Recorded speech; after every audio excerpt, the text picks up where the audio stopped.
saya katakan hampir dikatakan banyak dilakukan dengan cara-cara melawan hukum.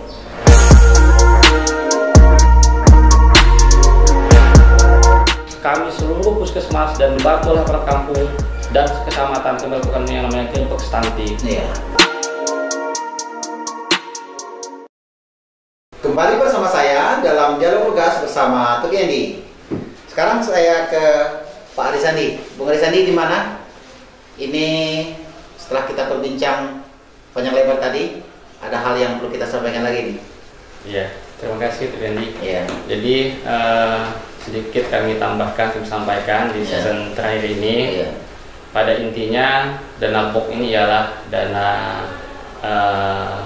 non fisik, yaitu untuk kegiatan preventif promotif di bidang kesehatan. Iya. Jadi semua kegiatan ini berjalan dan saat pandemi pun ada yang berjalan dan digunakan pada saat pandemi juga. Penyesuaian. Penyesuaian, karena ada surat edaran terbaru keluar, bisa digunakan untuk pandemi. Jadi saat pandemi lah sibuknya di kegiatan pandemi mereka. Terutama pemantauan pasien ODP ataupun masyarakat dalam status ODP ataupun pelaku perjalanan, yang mana mereka bekerja sama, berkolaborasi dengan aparat desa, dengan kepala desa, yang mana masyarakat itu bisa mau diisolasi, salah satunya upaya kepala kampung ataupun upaya aparat desa, karena kita pasti semua merasakan tidak ada yang mau diisolasikan pada intinya, tidak ada yang mau. Dia mau pulang tempat dia, malah dia marah, saya mau pulang ke rumah saya kok, saya mau diisolasi. Tapi alhamdulillah dengan upaya pendekatan persuasif aparat kampung dan tim kesehatan, mereka semua pelaku perjalanan mau diisolasi, dan itulah kegiatan mereka puskesmas, pemantauan, penyemprotan disinfektan, bahkan masyarakat datang pun disemprot disinfektan. Nah, itu upaya kerjaan mereka di puskesmas.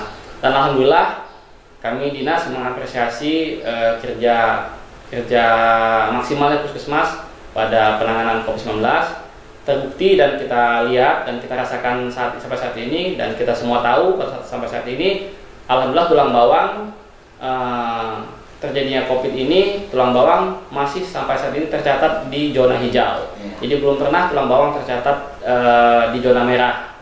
Arti kata itu bagian dari apresiasi kerja puskesmas dalam penanganan ataupun pencegahan COVID-19 ini.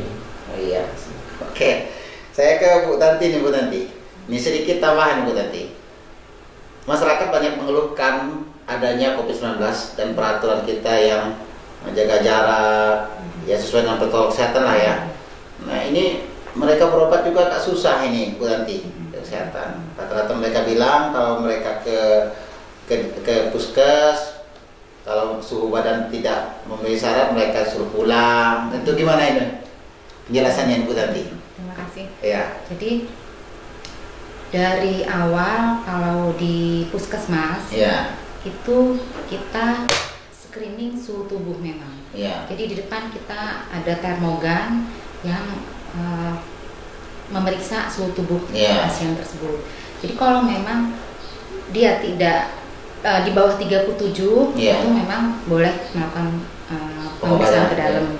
Tapi kalau sudah 37, nah itu dikhawatirkan dia apalagi ada flu atau batuk pilek ya, dikhawatirkan dia ada terpapar seperti itu. Tapi belum tentu, walaupun belum tentu seperti itu. Itu tetap kalau kami tetap kita berikan pengobatan, kita tetap berikan sebelumnya memang kita screening dulu apakah dia pernah melakukan perjalanan seperti itu. Kalau dia sudah melakukan perjalanan, kita pun tidak melakukan pemeriksaan itu di tempat yang seperti biasanya, jadi di ruang khusus. Jadi waktu itu ada dia ternyata pernah melakukan perjalanan. Kalau yang tidak ada gejala, memang tidak ada keluhan seperti itu ya, memang seperti biasa kita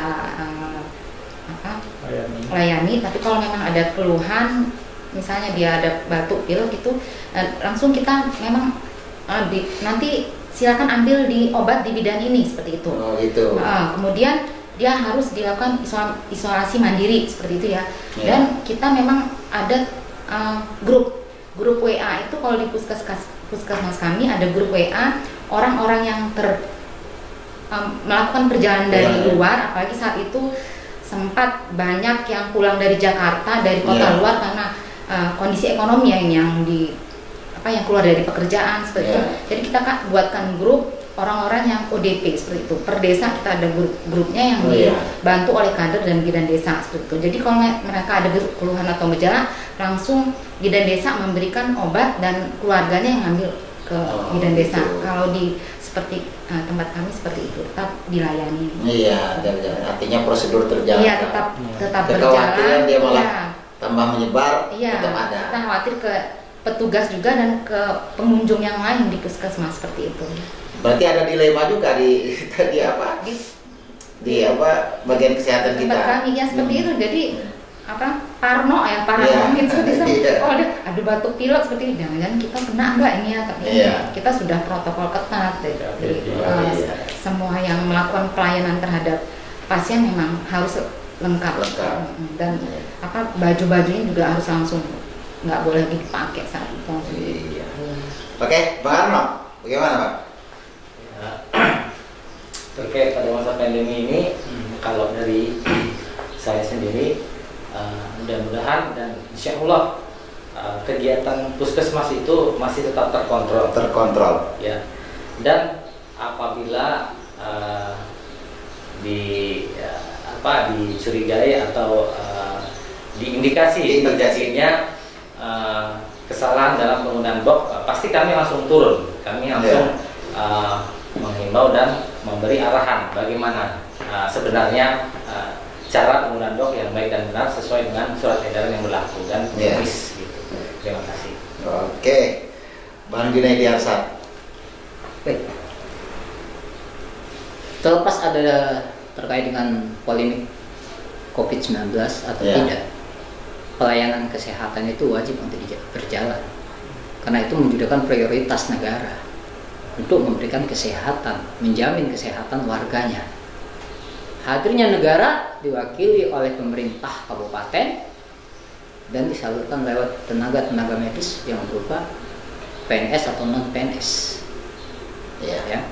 Terlepas ada COVID dan tidak ada COVID, itu merupakan suatu kewajiban dan suatu keharusan, mereka harus menjalankan itu. Tetapi sekali lagi saya katakan, 16 usaha kesehatan yang harus terpenuhi dalam proses BOP berdasarkan juklak dan juknisnya, dan kurang lebih 144 jenis kegiatan yang harus dilaksanakan. Walaupun ada edaran terkait dengan COVID-19, ada penambahan yang harus mampu untuk dilakukan. Apakah itu bisa dilakukan secara maksimal di tengah COVID-19? Saya sekali lagi saya katakan, mungkin di daerah Ibu Tanti programnya dijalankan. Tapi pertanyaan saya, kita hidup di kota nih. Anda hidup di sini. Pernah nggak Anda ketemukan dari sekitar puskas, bidan atau segala macam yang hadir yang bisa Anda lihat? Ini suatu fakta. Dan artinya, jangan kita klaim lah sesuatu itu sudah menjadi satu kesempurnaan. Tetapi bagaimana celah-celahnya? Karena saya mempunyai satu kekhawatiran, lebih jelas kekhawatiran. Apa kekhawatiran saya? Ini akan ada timpang tindih antara penggunaan dana desa, dana kesehatan, semua mengklaim bahwa kami lakukan ini. Maka SPJ jalan terus. Harapan saya, negara sudah hadir untuk memberikan kesehatan kepada rakyatnya, jangan dirusak dengan ketidakpertanggungjawabannya. Sekian dan terima kasih. Baiklah saudara, kami telah menyajikan dialog yang begitu luas mengenai penggunaan dana BOP di masa COVID-19 ini. Anda akan menilai sendiri bagaimana realisasinya di tempat Anda. Mudah-mudahan kita semua dapat tercerahkan dengan penjelasan dari berbagai pihak yang berkompeten untuk menjawabnya. Kita akan bertemu kembali dalam Dedok Lukas bersama Tudiani dengan tema yang lain. Assalamualaikum warahmatullahi wabarakatuh. Waalaikumsalam warahmatullahi wabarakatuh.